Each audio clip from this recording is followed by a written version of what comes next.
Assalamualaikum warahmatullahi wabarakatuh. Masih dengan saya Sabtu Hari Sugiarto di edisi bonus untuk teman-teman yang sudah membeli buku saya Mencari Jalan Pulang. Coba lihat kaos yang saya pakai, Real Man Buy Everything Without Riba. Masya Allah, ini kaos bukan buatan saya dikasih. Gak tahu siapa yang bikin, tapi terima kasih ya. Cocok dengan ukuran saya yang besar. Satu hal yang pengen saya bagi kepada teman-teman yang pengen hijrah adalah tentang bagaimana sih proses melunasi hutang yang terlanjur kita terjerat di perbankan. Dulu tahun 2015 hutang saya ada di 13 titik, 1, 2, ini 10 tambah 3 lagi, Masya Allah itu banyak ya. Dan hutang saya sampai 2,1 miliar. Pusing, tiap bulan dapat untung hanya buat bayar cicilan, nggak pernah bisa nabung. Di luar saya dianggap sebagai pembicara yang sukses, pembicara yang bisa menginspirasi banyak orang, tapi di dalam hatinya nyesek ya toh. Kenapa nggak bisa nabung? Tiap bulan harus keluar untuk bayar utang-utang dengan bunga dan berbunga.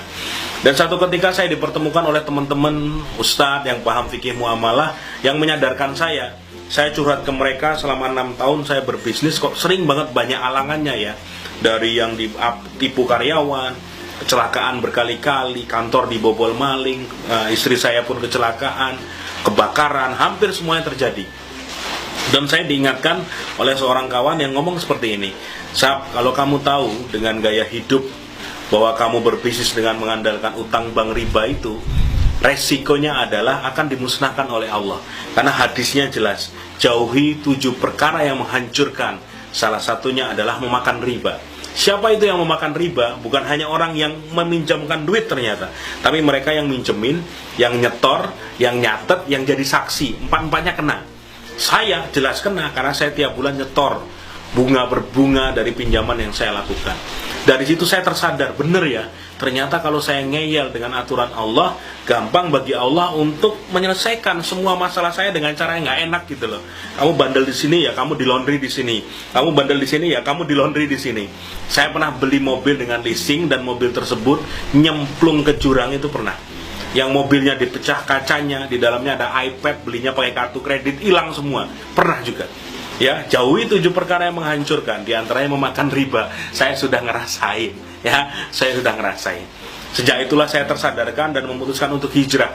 Karena teman-teman saya yang lain di berbagai kota di Indonesia tuh mereka hijrah, yang punya cabang banyak, punya kantor megah dijualin semua, dan mereka memutuskan untuk hidup tanpa utang dan riba. Ada ustadz yang menelpon saya sampai 1 jam. Salah satunya Ustadz Samsul Arifin, Ustadz Fatih Karim, mereka tinggal di Bogor, saya tinggal di Jogja, ditelepon sampai 1 jam. Dan dibilangin, Mas, baca Al-Baqarah, Al-Quran, ayat 278, 279. Tinggalkan sisa riba atau engkau diperangi oleh Allah dan Rasulnya. Nggak bisa ngeles lagi, Masya Allah. Tidak ada dalam Al-Quran yang Allah menyatakan perang kecuali kepada para pelaku riba. Langsung tak, gelisah. Sejak itulah saya memutuskan rebukan dengan istri bahwa saya akan menjual beberapa aset yang saya miliki untuk melunasi utang. Saya putuskan nih, mana yang akan saya jual, mana yang saya pertahankan. Dan ini akan menjadi ilmu yang ternyata banyak diikuti oleh banyak orang luar di sana, mereka yang hijrah kembali ke titik nol, seperti judul buku saya itu, dengan melakukan proses-proses yang akan saya jelaskan setelah ini. Yang pertama, langkah-langkah untuk bebas dari jeratan utang dan riba. Langkah paling dasar adalah bertobat. Bertobat, minta ampun sama Allah. Ya, teman-teman yang muslim, sholat tobat sebanyak-banyaknya. Setiap menjelang sholat, sesudah sholat tobat, minta ampun pada Allah karena sudah pernah melakukan transaksi riba. Itu yang pertama. Yang kedua adalah berazam. Berazam itu bercita-cita sampai mentok. Di hati kita sudah tahu bahwa yang namanya riba itu adalah haram. Yang namanya riba itu dilaknat oleh Allah, diperangi oleh Allah. Dan itu jijik. Seperti ketika Allah mengharamkan babi, mengharamkan judi, mengharamkan khamr, berarti kita pun ketika melihat transaksi riba juga harus jijik. Oh, ini kayak babi ya.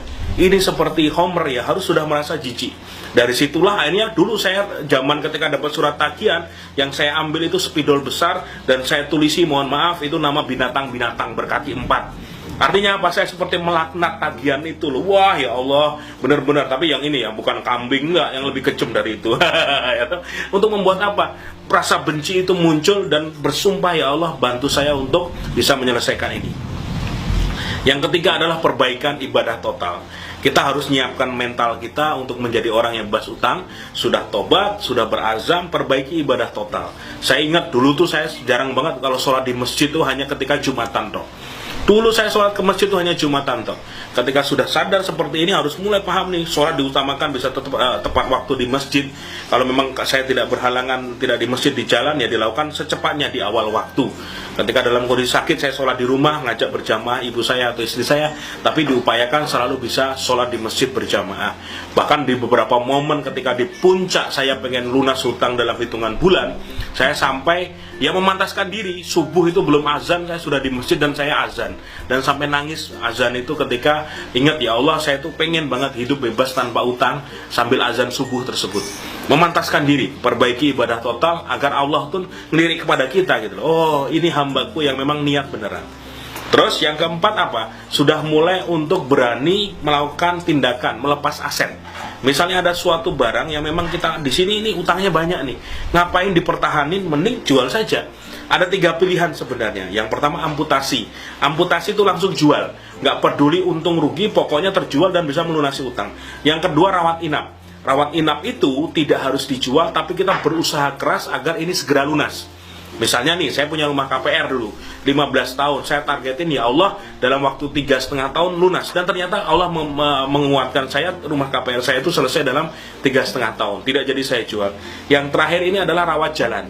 Jadi kita selesaikan sesuai dengan jadwal yang sudah dijadwalkan. Misalnya kamu punya tagihan motor nih, sudah selesai, berjalan 2 tahun, tinggal 1 tahun lagi. Motor tersebut tidak harus dijual, kamu boleh menyelesaikan dan itu menjadi hak kamu. Tapi jangan pernah lagi membuka akad riba. Baik tadi yang amputasi, rawat inap maupun rawat jalan, ini sudah satu komitmen tidak akan mengulangi buka akad riba lagi. Ya. Jadi harus komitmen, ini tidak boleh lagi ada akad-akad terbaru, selesaikan yang sudah terjadi dengan terhormat dan jangan pernah mau ditawari utang apapun. Yang kelima adalah mulai menaikkan pendapatan. Misalnya kamu seorang karyawan, punya jam kerja 8 jam, punya utang sekian puluh juta harus diselesaikan, yang kalau dalam hitungan manusia, kamu akan selesai ini butuh waktu 8 tahun dari gajimu toh.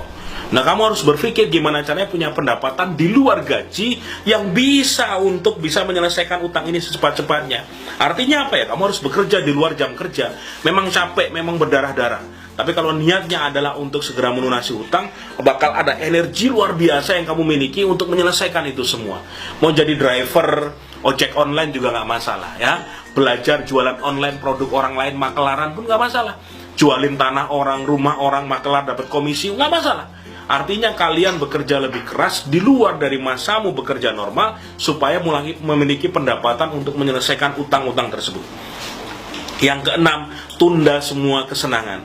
Handphone nggak usah ganti, nggak usah beli baju baru, nggak usah beli apapun yang hanya mengeluarkan uang secara tidak ada manfaatnya. Tekan, bilang sama istri, sama keluarga, saya tidak mau beli apapun. Tiap dapat uang diniatkan, dikumpulin untuk bayar pokok utangmu. Ya, nanti kalau sudah terkumpul datang ke bank, saya pengen bayar 10 cicilan, kan keren. Beberapa bank langsung mengizinkan, tidak masalah, langsung dikurangi dari pokok dan bertahap. Akhirnya harusnya selesai dalam waktu 4 tahun, selesai dalam waktu hanya 1,5 tahun. Why not? Karena apa? Kita melakukan percepatan-percepatan untuk membayar utang tersebut. Yang ketujuh, kamu harus banyak doa. Minta doa juga dari orang-orang sekitarmu. Karena apa? Kalau dalam hitungan manusia, energi kita tuh seperti apa sih? Tapi ketika Allah ridho, orang-orang mendoakan, ada energi luar biasa yang berkumpul untuk mensupportmu. Minta doa sama orang tua, terutama ibu. Dulu saya ketika mengejar itu tiap hari minta doa sama ibu, ya doakan bu agar segera lepas dari utang. Ini sofa ini jadi saksi nih. Kalau saya pulang subuhan, kadang saya mencium kaki ibu saya dan minta doa agar utang saya lunas. Ini sofanya. Nah nih sofanya ini jadi saksi. Ya. Terus berikutnya adalah minta doa melalui sedekah. Ada perintah di Al-Quran, kita harus bersedekah dalam kondisi lapang maupun sempit. Dan itu dilakukan saja. Misalnya nih, ketika kalian punya uang, baru punya uang, dapat rezeki 1 juta, sedekahin 100 ribu, 200 ribu, walaupun kamu masih punya utang 5 juta, why not? Gak masalah. Bayar utang tetap, tapi sedekah jalan terus. Ya, ingat, kalau ada pertanyaan, penting mana sedekah atau bayar utang? Bayar utang itu wajib, sedekah itu sunnah, tapi dilakukan buat orang yang tahu ilmunya. Utang dibayar, sedekah jalan terus. Utang dibayar, sedekah jalan terus. Utang dibayar, sedekah jalan terus. Sedekah jalan terus, utang dibayar. Lama-lama itu akan mempercepat proses. Karena apa? Kata Nabi, orang yang bersedekah akan mendatangkan rezeki.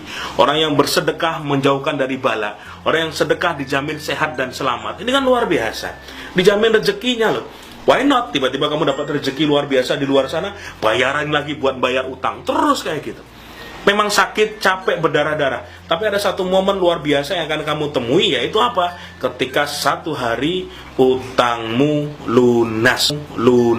Bebas dari semua cicilan, dan kamu hidup tenang tanpa utang. Selamat berjuang, kamu pasti bisa.